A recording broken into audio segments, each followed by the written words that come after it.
Now, once again, muscle damage can occur without hypertrophy being stimulated.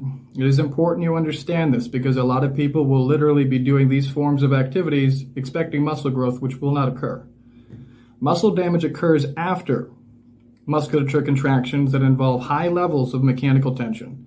Only then will the hypertrophy be occurring, or when high levels of muscle activation occur at the same time as high levels of mechanical tension will hypertrophy also occur. Now, eventually, your body will be adapting to certain levels of intensity.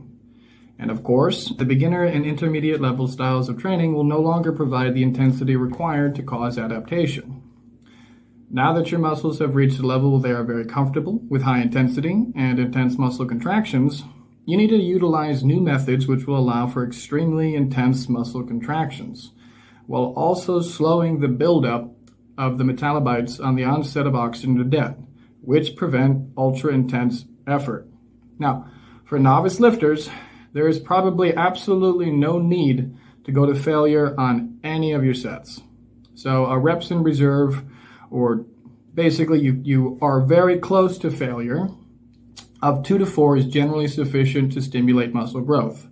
Now, reps in reserve is a method to measure the intensity of a lift, basically how many repetitions you could really reach before technical failure, meaning inability to perform the lift with proper form, shortened range of motion, attempting to use momentum, those things. However, for more experienced lifters, there probably is a benefit to including lots of failure training in a routine.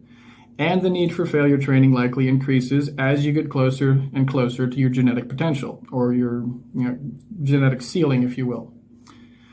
Failure training should be employed more sparingly, of course, as you get older in order to facilitate adequate recovery. So it's always, as always, dependent on age and a bunch of other factors.